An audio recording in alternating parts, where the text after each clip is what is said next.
Okay.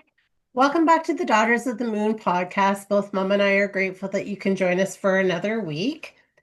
And today we're excited. We're joined by Lynn Rester. She's a certified coach, founder of Healthy Eating and Life Plans. She specializes in helping ambitious professional women with Hashimoto's and other autoimmune conditions to reclaim their energy so they can thrive in both career and life. Her work is deeply personal as she also lives with Hashimoto's and understands firsthand the exhaustion and frustration that can come with autoimmune challenges. Inspired by functional medicine pioneer Dr. Jeffrey Bland, Lynn embraces a root cause, holistic approach to healing that weaves together nutrition, stress management, sleep, movement, and meaningful connection. She is one of 5 AIP certified coaches in the state of Georgia and believes that when the conditions are right, clinical remission is possible. Lynn is also an Amazon best-selling collaborative author in Heal to Lead Volume 3, a community speaker and a passionate advocate for empowering others to understand and transform their health from the inside out. We're so grateful to have her here for this important conversation. So, welcome, Lynn. Well, thank you so much. I appreciate being here. Yes. So, we read your bio, but could you just give us a little bit about what put you on this path? Obviously, with having Hashimoto's yourself, I would imagine that's a great start to That's it. definitely part of it. Definitely part of it. And I had also had a pretty major back surgery, and it was life-changing, actually. And that happened back in 2019 when I first moved to the area that I'm in now, which is near Athens, Georgia, in a little town called Watkinsville. And after the surgery, I really was doing a lot of soul searching and wondering what could I do now that I could function better, to live out my purpose, discovering what my purpose might be. Um, there's, I think, a difference between the spirit and the soul, and we'll get into that in a little bit, but the soul, I think, is more your life's purpose, whereas your spirit comes with you from heaven when you're born. And so I really was trying to figure out a way to step up and play a role in the world and use my gifts and see how I can help and serve other people. So I did a lot of soul searching about that, and I thought, okay, I've got years of experience of dealing with all these different health issues. I've got um, a lot of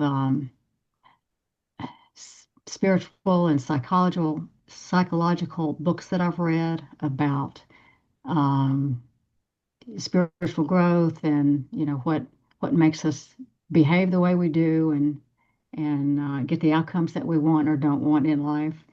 And so having an interest in all of those things, I just kind of was on a walk one morning and thought, what is my purpose? What should I be doing to use all of my experiences and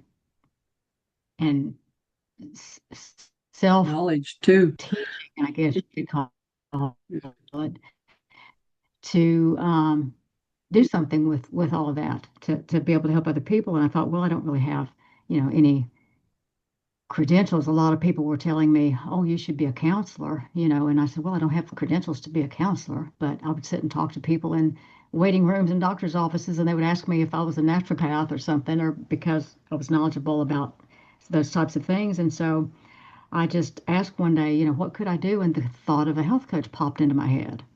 And when you get a thought like that that comes so quickly, it's coming from source. It's not coming from your brain. And so I thought, that's perfect. That's really perfect. So I started doing some research, and then before you know it, I was researching, all these different um, academies and coaching schools online, and found one and decided to go for it. So it started there, and became a certified health and wellness coach, and then a board certified health and wellness coach, and then an AIP certified coach, and became an author along the way, and hope to write more books and to help more people. And so that's kind of how it all got started.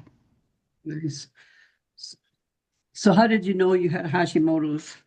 Like, can you describe some of the symptoms that come with that? So people that could understand it better? Because I understand you do a Sure, lot of that. sure. Um, for me, I was just told I had hypothyroidism that came about through menopause. When your hormone levels drop, you're not producing enough to actually support the thyroid gland. So you're not, if you're not getting enough estrogen and progesterone, you're also not getting enough thyroid hormone.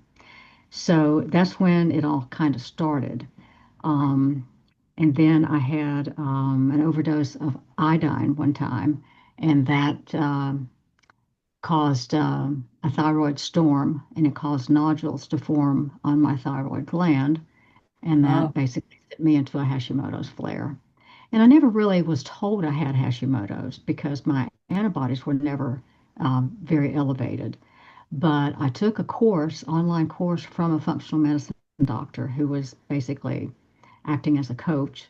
And she said, if you have nodules on your thyroid or if you have elevated thyroid antibodies, then that means you have Hashimoto's.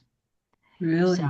Okay. so I didn't even find out from my own doctor that I even had it. I found out that way. And then, of course, I started doing a lot more reading about it and everything. And I've read a lot of books on thyroid health that were written by functional medicine doctors. So that's how I found out that I had it. And so I've been treating it various different ways, and I'm on medication for it. But then I found the autoimmune paleo diet, and it basically eliminates certain foods for about 90 days, and then you slowly add them back. So you have like a preparation phase where you're setting up your kitchen and getting ready, to um, have the tools you need, the storage containers you need, and the foods you need, and to clean out your cabinet of the things you're not going to be having during that 90 days and put in the things you will have. So you're preparing and then you transition slowly and then you decide if you want to do, there's two versions of the AIP. You can do the core or the modified. The modified works well for vegans because there's a lot of no grains are allowed on it, but we can allow beans for some people that don't eat meat. But we recommend that they do eat meat, at least fish, while on this particular diet because we want it to be very nutrient dense because that's where you get your nutrients to help you heal. And you just can't accomplish that on a vegan diet. And a lot of vegans are low in B12, and that's one of the nutrient deficiencies that can cause hypothyroidism and lead to Hashimoto's. So, Really? yes, Wow. there's a whole list of different uh, vitamins that and minerals that deficiencies can contribute to hypothyroidism. Magnesium is another one, iron, ferritin. Um, So if anybody out there, wants to discuss that further, my website, you can email me through my website, and I'll be happy to provide you with the list. But the modified version allows some beans on it, whereas the core doesn't. And then we go through the elimination for 90 days, and we track symptoms. And I have a lot of handouts and a lot of assessments and forms and different things that help you track and help you. There's also apps that can be used if people don't like to fill out forms. So a variety of ways that we can track to find out what your symptoms are, and if you're improving. Most of the time, people will drop some weight rapidly because they're getting all the inflammatory foods out of their diet, and that causes a lot of extra fluid retention, so that goes away really quickly. And some people have been able to achieve remission at the 6 and 11 week mark just from the inflammatory markers coming down. But of course, if you don't stick with it long enough for your gut to heal, then your inflammatory markers are going to go right back up if you go back off the plan. But it's designed to not be on forever. just 90 days, and that allows your inflammatory markers to come down, allows your gut to heal, and then you slowly reintroduce foods while you're tracking to see what symptoms may be coming back. And so as you determine those things, then you'll be able to figure out if a food is going to be able to um, be allowed back in your diet, or if you maybe should avoid it for a while longer. It just depends. Everybody's different. And so, some people have to leave certain things out longer than others, and some people may never be able to add back, one or two or three things because their bodies just don't tolerate it without getting symptoms. So Right. there's a lot of, not a lot, but there's some clinical studies that are showing remission in Hashimoto's and not microscopic ulcerative colitis. And there's a lot of stories of recovery that are basically anecdotal for just a whole lot of other autoimmune conditions. So I have access to all of those. So anybody that works with me will get to see those as well. So, there's a root cause approach to determining what started it in the first place, what started the autoimmune conditions. And um, what we do is look at Hello? Hello? what we do is look at what possible causes there could have been. There's something called the autoimmune triad, which is there's three things that have to be simultaneously present in order for someone to be susceptible to an autoimmune condition. And the first one is a genetic predisposition. That doesn't guarantee you'll have it, but it, sets you up for that possibility. Um, and then there has to be some gut dysfunction, dysbiosis, which is just unbalanced bacteria in the gut, and that can happen very easily with antibiotic use or NSAID use or certain other types of medications, or just a very stressful life can cause it. And then the third thing is a trigger. So that could be anything from toxins, infections, um, something else going wrong with the gut, something in the environment, which could be stress, could be um, mold in the house, or some other irritant causing the immune system to react. And not getting enough rest is the other thing. So when all of those things are present, then you're very susceptible to having an autoimmune condition, and nutritional deficiencies also.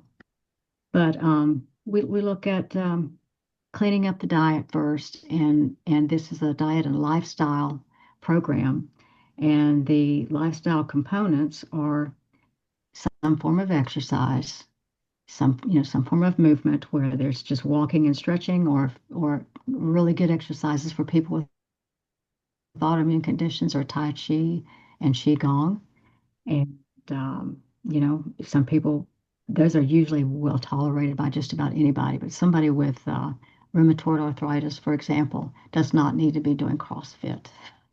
So, No, they're probably yeah, more apt to do Tai Chi or Qigong, which is, you're still moving your body and getting that energy through it. So I think that's very interesting. And I think it's really interesting how much of this kind of stuff really has to do with our gut health as well. Like I have always heard that your gut is sort of like your second brain. And so this is why we have that correlation between the two. So would it that be, is. yeah, okay. Uh, And There's can you something talk called the about, gut-brain axis. sorry. The gut-brain axis is where that second brain comes from. They communicate with each other. So you can actually have a stressful thought and, get a stomach ache, or have a digestive issue. The worst thing you can do is eat while you're in a stressed out state. You should always be calm and centered when you begin a meal. And I like to say grace over my food, and be thankful for that food, and bless the food and all those that made it possible. so that, I can be nourished and healthy and heal and be able to live out my purpose. With So presence, that just right? kind of, you take that moment to pause before you eat, it automatically puts you in sympathetic nervous system, not the sympathetic, the parasympathetic, the non-stressed mode, so Yeah. that you can eat in a calm state, and then you have better digestion. And that makes sense. And I think a lot of us, especially in today's world, we're rushing around from here to there, and we don't take that time to really be present when we're eating a meal and be, thankful for how we actually got this on our plate. So I think that makes a lot of sense to me of why that would start creating some of this disease in our bodies, right? Could you talk about Absolutely. some of the anti-inflammatory foods? Well, it's all nutrient dense. We eat a lot of low glycemic vegetables, grass-fed red meat, beef, lamb, um, wild caught fish like salmon, and we're leaving out grains, we're leaving out sugar, leaving out dairy. Um, all grains. Most people don't know this, but all grains contain some gluten, even though they're marketed as gluten-free grains. They're not. Some have more gluten in them than others, um, but they all contain trace amounts. Okay, So we leave all grains out for that reason. But after your gut heals and you are in remission, you can sometimes add back some of the ones they call gluten-free grains like rice, um, and quinoa and buckwheat. Sometimes can be added back. It just depends on the person and what they are able to tolerate. right. So we have fruit is kind of limited because too much sugar can be inflammatory, but we do emphasize certain fruits and low sugar fruits like berries and some leafy greens. So a lot of bone broth, lots of really good soup and stew recipes that are AIP compliant. And after it's over with, we like for people to stay healthy. So you can expand the diet and become just paleo. And paleo, if you do it right, can be very nutrient dense and keep you healthy. Yeah. So some of it's just really is about, watching that, not having these inflammatory foods and get your body moving and giving your mind a little bit of rest, right? Just basically taking care of yourself, like being on this Right. plan to help put you in the right place to be able to put this into remission. And is that for any autoimmune disease then? It is. It is. It works for any autoimmune condition, and that's where the stories of recovery come from. We don't have enough clinical research yet to show that it does help all of them, but the stories of recovery shows that it helps all of them. We just don't have any clinical research studies on those yet, but we do have it on Hashimoto's and ulcerative colitis. And Well, we do allow some starches. Um, we leave out potatoes if you have any inflammatory condition like arthritis, any bone or joint issue. We ask that you leave out potatoes, tomatoes, and um, peppers because they're nightshade vegetables, which are inflammatory. But for the 90 days that we're on the program, we can have sweet potatoes because they're in a completely different family from regular potatoes. So the orange ones, the purple ones, even the white ones, there's white yams that we can have. So they make good substitutes for regular potatoes. Hmm, mm, interesting. great. Yeah. My brother has polymyalgia, which is also supposed to be an autoimmune disease. Have you heard about it? I You have. have. It's quite the thing. I don't know. He's taken so many drugs for it because he's Mm. just frozen up in his arms and his shoulders.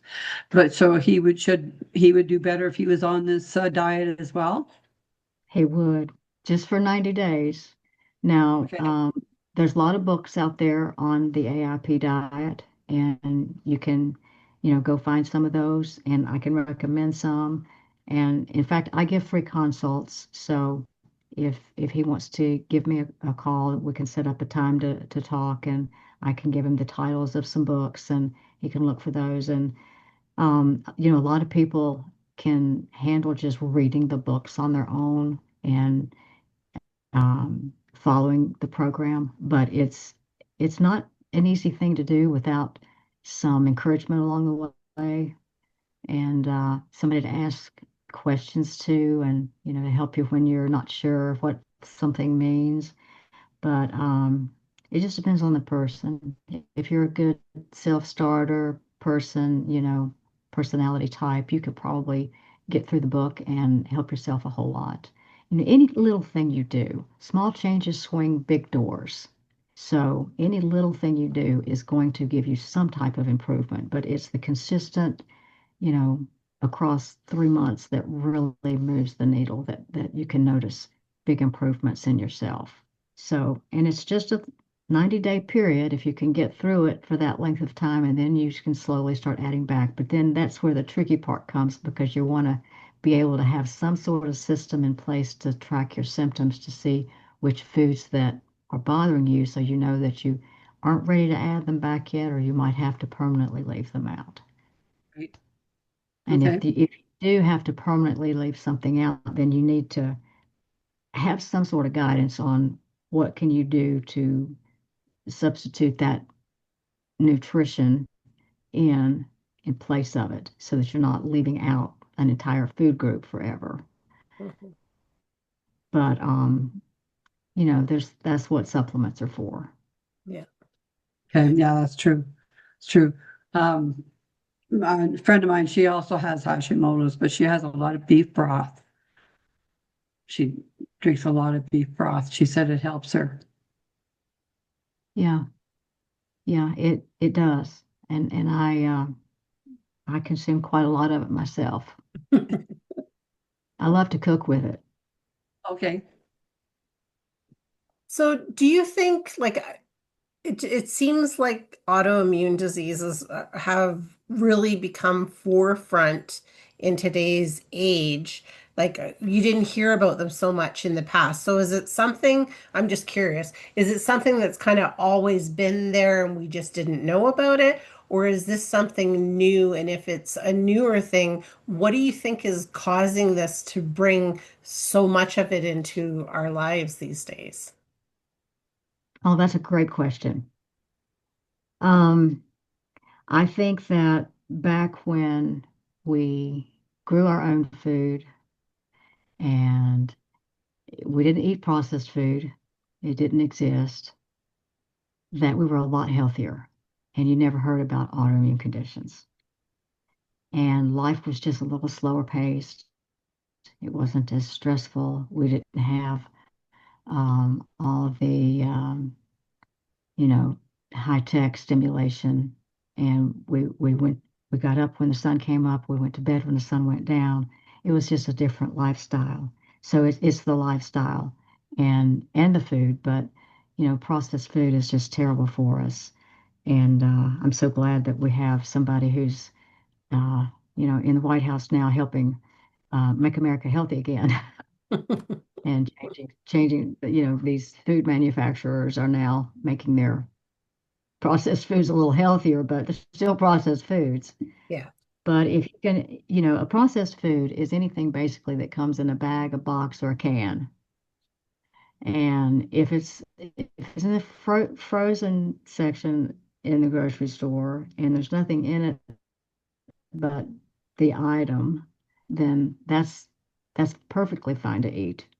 But if it's in a box that has, you know, 10 or 20 ingredients versus two or three, one's more processed than the other. And if you Mhm. can't pronounce them, you shouldn't be in your body. That makes so So, much so sense. that's a big Yeah. thing, as to why we have so much of it now versus, what we didn't have years ago. That's part of it. The other part of it is, life has gotten more stressful and more fast paced. And we stay up late because we're on our devices too late in the evening, and that affects our sleep. And lack of sleep is another lifestyle component that we work on in my program because the lack of sleep can wreak havoc on your body and confuse your immune system, run it down, and make us sick. And stress management, of course. And the one of the probably most overlooked lifestyle components is connection. And it's great that we're talking about spirituality today because that's where that comes in. So we have connection not just with our family and our friends, but with our pets, you know, and we have a connection with nature, and we should have a connection with whatever we call God or a higher power, power of the universe, and make it a point to have a relationship with it and develop a daily spiritual practice. And when you do, you can change your life, you can change your health, you can change everything. And so during the times in my life when I have had more time to devote to that relationship and meditate more, I've had more spiritual experiences. And when I don't have that, I miss it and I crave it and I want it back. Mhm. So, um, there's this guy, he calls himself the urban monk. I don't know if you're familiar with him or not. I can't think of No. his name right off the top of my head, but you can Google him. I took a little 1 week long program from him, and it was amazing. And he said that he'd been meditating every day since he was 18 years old, and he's now in his 40s. And he said, I will tell you, I will never give it up. It's a priority for him. And I get it. I completely get it. I mean, one of as women especially, we have so many things to do every day for us and our families. And, if we're career women, then we have that too. And, taking care of the home and the whole bit. And it's overwhelming. And women don't take time to take care of themselves or to have that spiritual connection. But when we do, then we're a better um, mother and wife and sister and person if we are able to do those things. And so, I stress that in my program. And for those that want to delve into a deeper spiritual exploration, I love it when that happens. That's one of my favorite things to do. Yeah. Well, I think It's a topic that sometimes, I could just talk about endlessly. well, I think we need to be a little more, I don't want to say greedy, but we really need to put ourselves first and do the self-care and have the sleep and, look at our circadian rhythms with this. Look at what food we're putting in, what connections we have with source and with other people and animals around. I think that would really help people too. Like, I agree with what you're saying because yeah, we rush through life, but we have to fill our cup up in order to be able to help fill everybody else's up, is what I've always been a big fan of that, fill your cup up first because you have so much more time. And I think there's just things that we could probably not have in our life to make time to have these spiritual practices and these connections with people and just general self-care. Yeah. I agree 100%. Absolutely. So, Self-care is not selfish, it's mandatory. yeah, exactly. Should be. It should be. So if you had Yeah. some tools that you think people should put into their spiritual toolbox based on this conversation, what are some of the things that you think people really need to put into their box to help them out? Well, there's a lot of different things that people can do, and I give some suggestions, and then it's up to them to choose what feels right for them. So journaling is a good way, um, some sort of gratitude practice. And of course, some kind of meditation, read spiritual books, read the Bible. If you can't get into the Bible, which I understand that's a tough book to read because, it's parables and metaphors and, you read something and you go, what does that mean? It's people have a hard time Yeah. reading it, but yet it's the number one selling book of all time. So I don't discount it, but uh, look into, have you ever heard of the Ethiopian Bible? No. No. It has, let's see, I think the Bible has 66 books, and the Ethiopian Bible has 81 books. I think I've got that right. But it's written in very simple terms. So, you know, it doesn't have all of the parables, and I mean, it does some, but it is worded differently so that it makes sense, so that we can read it and understand it and learn from it. Mm-hmm. Right. So, I actually have one, and I've started reading it, and I'm I'm liking what I'm reading. That the reason it has more books in it is because when the Romans were taking over and forming the Catholic Church, they got rid of certain parts because they wanted to have more control over the people. And they felt that some of those were um, not conducive to their goals. So they left some out, and the Ethiopian Bible contains all of those. Then there's another thing that I've learned about recently. In 1945, they there was a farmer in Egypt, in Nag Hammadi, who was digging in the earth for fertilizer and uncovered an urn with a lid on it that had all of these, um, not books, but pages bound in, rolled up in leather and, tied up and put down in this urn. And they figured out that when the Romans were taking over and forming the Catholic Church, they wanted certain parts to be left out, and everybody was ordered to get rid of them, burn them, destroy them, or they would be prosecuted. And so these monks felt that that wasn't the right thing to do, but they knew that they would get in trouble if they were found, with those. So they said, we won't destroy them, we'll just bury them, and they'll stay buried, and somebody will find them long after we're dead and gone, and so we won't get into any trouble. So that's what happened, and they stayed buried for like 1700 years.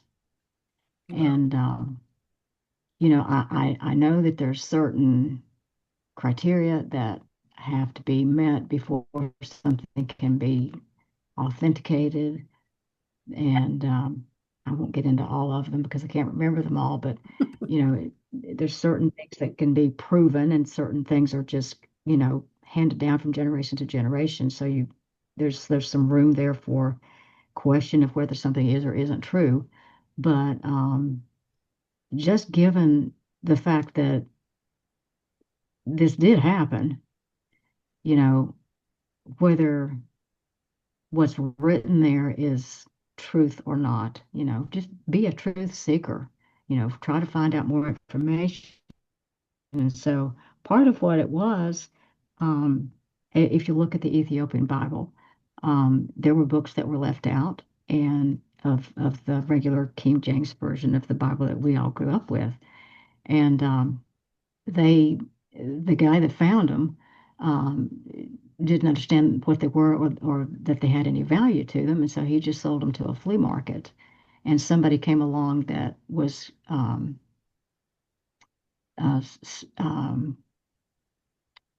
I can't think of the right term, but he understood the value of artifacts and sacred documents and things like that. So he found them and purchased them and got them translated. Now, what I don't understand is why it has taken from 1945 till now, like 80 years to bring this to light. Why we're just now hearing about it. But there's a spiritual revolution going on in this country. Hmm. Hmm. And people are, and there's Yale and Harvard studies to back this up, that people are getting away from organized religion and churches and delving into a more personal relationship with spirit. And, so they're spiritual, but they're not religious. Hmm. And I get that. I've always felt that way. Um, so, just be a truth seeker. Look into that. There's a lot of information out there now on Mary Magdalene. Hmm. There's books about that and what she represented, and that they tried to silence her and downplay her and call her a prostitute, which she wasn't. And she, as a female, was a spiritual figure, and she was able to actually grasp the concepts of how miracles were performed. For example, that the other disciples didn't quite get, couldn't grasp. Hmm. And I don't know if that's because they were all men and they I had was going to ego say that. that just wouldn't let them, comprehend that just, how can that happen? That the men have that logical brain, that they have to have scientific proof, but part of that's their egos. And that's just the way that it is. I've known very few men that, weren't that way, but there are some. But women have natural intuition. They have that sixth sense. And apparently, Mary Magdalene was able to pick up these concepts easier than the men were. And she was actually his, favorite student.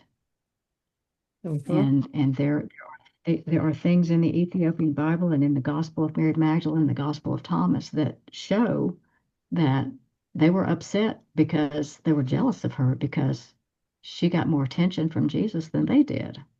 Right. But she was never allowed to be a disciple, but she later became the disciple to the disciples because she was the first one.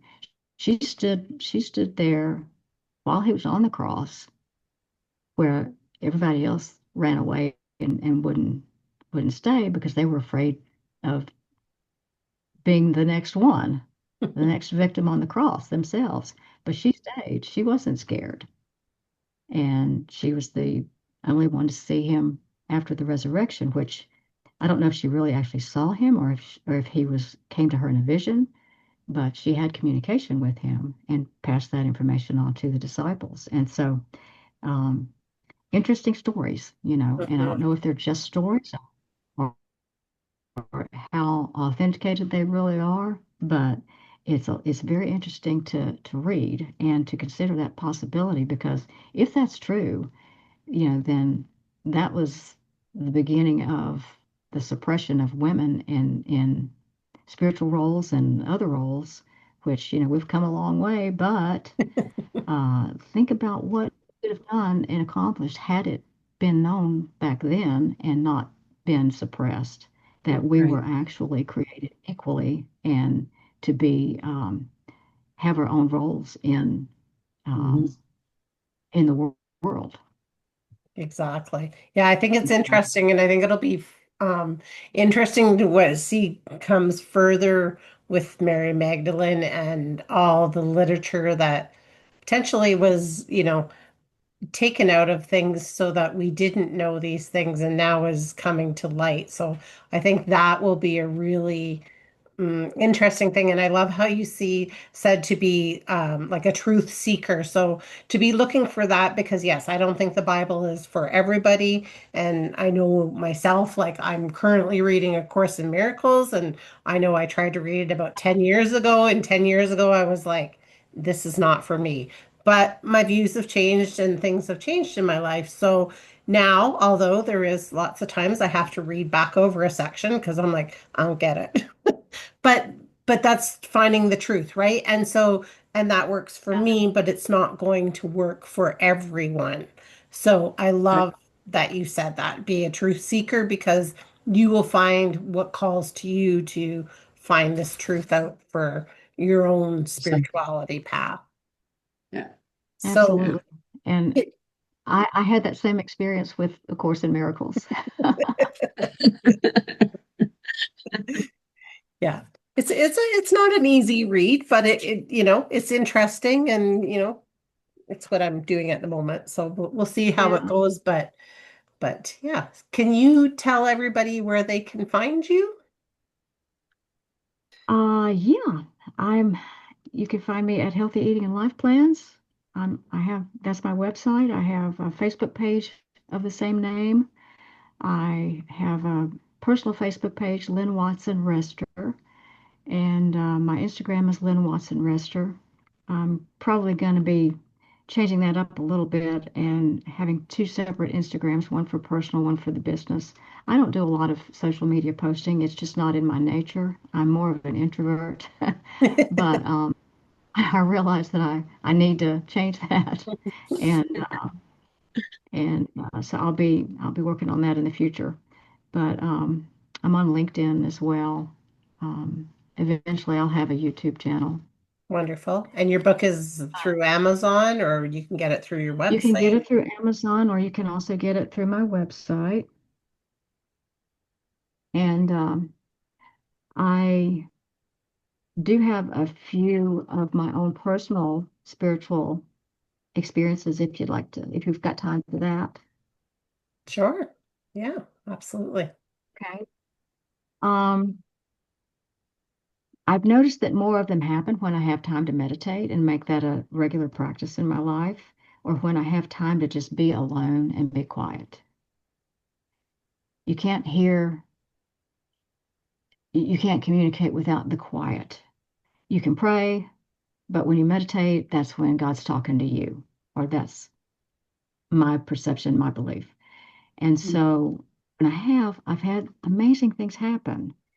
I've had the presence of someone sitting on the edge of my bed that I could actually feel the weight and the indentation on the bed, but I couldn't see anything, but I could feel it.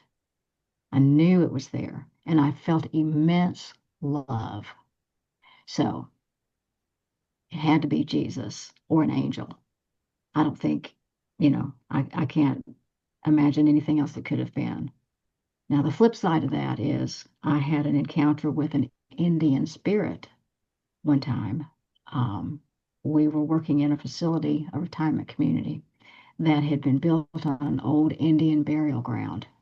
And there had been other people that had actually seen, like Indian chief in full headdress walk through the kitchen. Mhm. Cool. And I didn't witness that, but I heard about it. So, we knew they were restless and they didn't like the fact that we were there on sacred ground.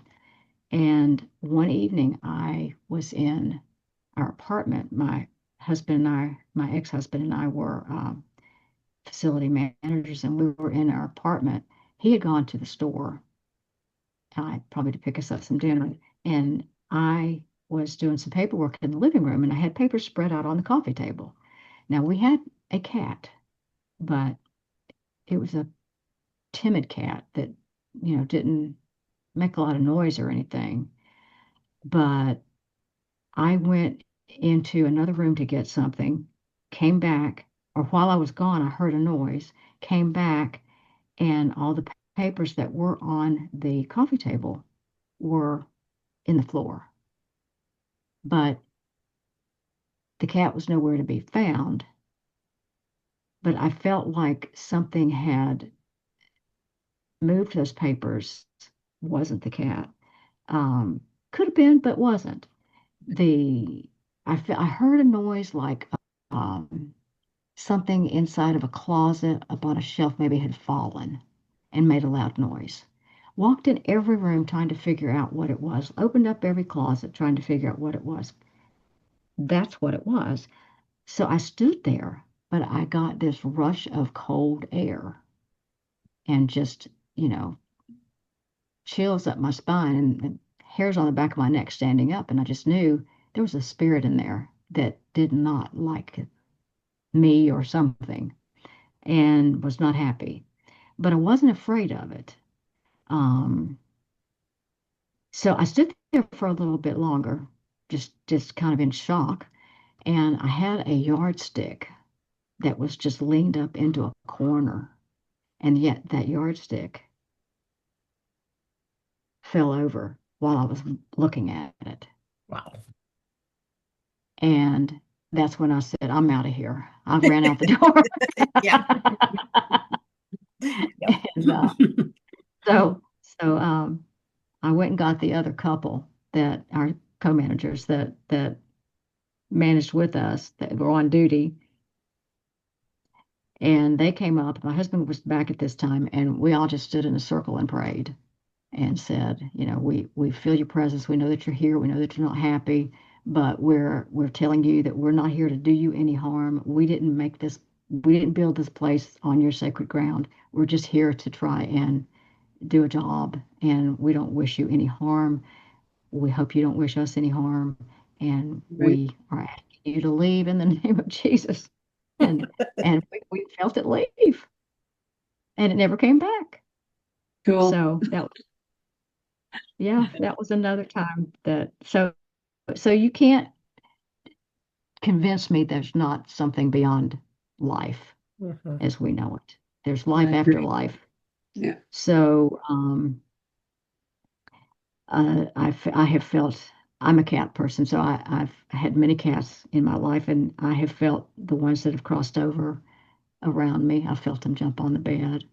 Mhm. Um, I've had premonitions. I've seen apparitions. Um, I was living on the West Coast in Tacoma, Washington, when the big earthquake hit back in February of 2001 or 2002. And the night before it happened, I got a an overwhelming sense of dread. Like nobody said anything that I could hear, like I didn't hear my spirit guide or anything like that. I just said, "Oh my God, something terrible is about to happen. Something really terrible is about to happen." And my husband said, "Like what?" And I said, "Well, it's going to be bad. It's going to either be a death in the family or an earthquake." And the very next day, we had this earthquake. Wow. And so I happened to be in my naturopath's office when it happened. Scared the crap out of me. I'd been in earthquakes before, but they were minor. This was like a 6.8. And the chair I was sitting in scooted it across the floor. She knew exactly what to do. She went and got under her desk. But I was sitting on the bench that scooted across the floor. And I was holding on for dear life. I mean, it was scary. And then after that, I went home. And on the way home, my husband called me and he said, "Are you all right?" I said, "Yeah, I'm okay." Headed home to see what the damages are and to check on the cat. And I said, he said, "Where were you when it happened?" I told him, and I said, "Where were you?" He said, "He was driving and the road was just going like this." And I said, "Never doubt me again. Remember what I said last night? Never doubt me again." So Exactly. he got a kick out of that. But anyway, those are just a few little things that I wanted to share that I've actually experienced. So Nice. I Nice. have Yes, well, thank about you. the Thank you for sharing those. We appreciate that because yeah, it is true when you're quiet, that's is when you can hear source, God, whatever it is that you believe, right? And so I think yeah. that's great. If you had a final uh thought to leave with everybody, what would it be? Well, we're all here for a reason. Everything happens for a reason. That's the name of my chapter. So do your part, stand up and be counted, discover what your soul's purpose is, use your gifts to serve others, be kind to yourself and others, let go of grudges, let go of resentments, love yourself, love others, develop a daily spiritual practice and change your life, change the world.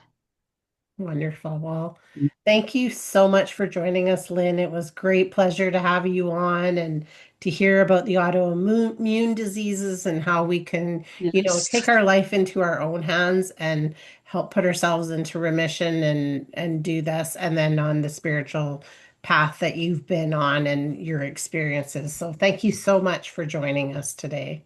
Thank you. Well, you are Yes. so welcome. Thank you so much for having me. I've enjoyed being here. Well, I could talk about this forever. Do.